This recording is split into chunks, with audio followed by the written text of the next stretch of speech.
एक था हंसूराम। हंसूराम के 5 बेटे थे, नीटू, पलटू, रामू, जीतू और जीवन।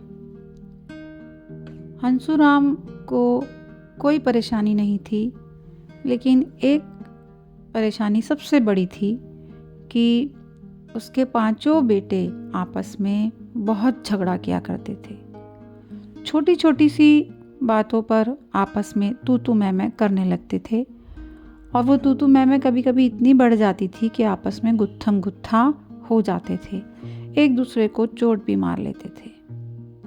अब जो हंसूराम था अपने बेटों के झगड़े से इतना ज़्यादा परेशान हो गया था कि समझ ही नहीं आ रहा था कि कैसे इनको समझाऊं कि ये झगड़ा ना करें। एक दिन उसको एक उपाय सूझा। उसने क्या किया कि सूखी सूखी थोड़ी सी लकड़ियां ली और उसका एक छोटा सा गट्ठर बना लिया, और उसने अपने 5 बेटों को बुलाया और उनके सामने वो गट्ठर रख दिया और कहा कि जो इस गट्ठर को तोड़ देगा उसको 100 रुपये इनाम मिलेंगे, लेकिन इस गट्ठर को ऐसे बंधे बंधे ही तोड़ना है, इस गट्ठर को खोलना नहीं है। तो 5 बेटों को लगा कि ये तो बहुत आसान काम है, आराम से तोड़ लेंगे गट्ठर को, 100 रुपये मिल जाएंगे। तो आपस में ही झगड़ने लगे कि पहले मैं तोड़ूं कि पहले मैं तोड़ूं, क्योंकि उन्हें ये लग रहा था कि जो भी पहले तोड़ देगा उसे 100 रुपये मिल जाएंगे। जब उनका झगड़ा खत्म ही नहीं हुआ तो हंसूराम बोला कि ठीक है, सबसे पहले छोटा वाला बेटा इस गट्ठर को तोड़ेगा। तो उसने सबसे छोटे वाले बेटे को वो गट्ठर दे दिया और कहा कि भाई तोड़ो इसे। अब छोटे बेटे ने गट्ठर उठा लिया और उसे तोड़ने लगा। बहुत जोर लगाया, बहुत ताकत लगाई, इतनी ताकत लगाई कि वो पसीना पसीना हो गया, लेकिन वो गट्ठर नहीं टूटा। अब उसने वो गट्ठर दूसरे भाई को दे दिया।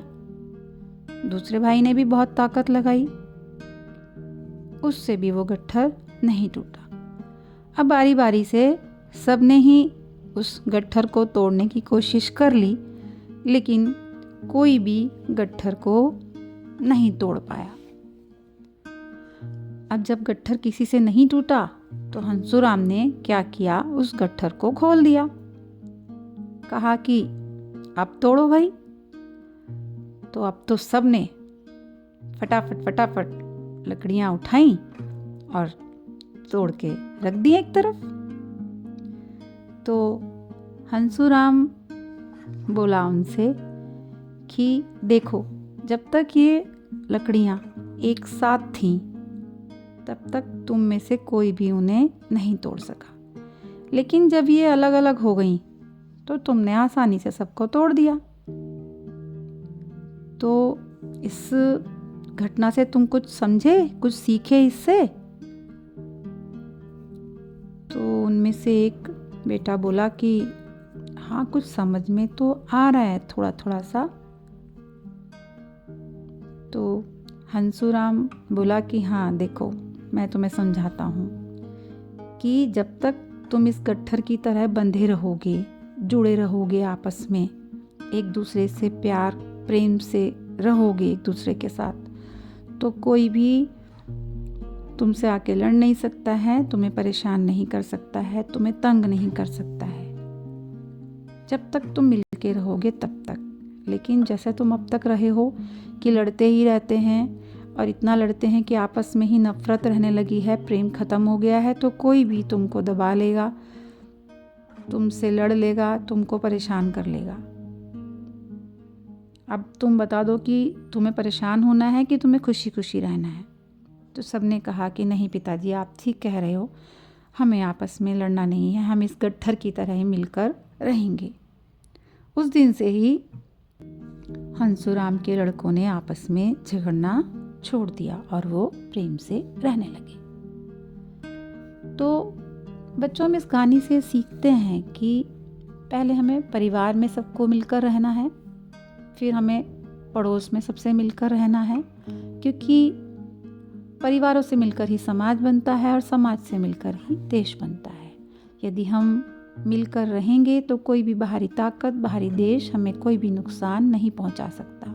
लेकिन यदि हम आपस में ही लड़ते रहेंगे तो दूसरे देशों के लोग हम पर हावी हो जाएंगे और फिर एक दिन ऐसा भी हो सकता है कि वो हमें अपना गुलाम ही बना लें, हमारी आज़ादी हमारी ख़त्म हो जाए आज़ादी भी।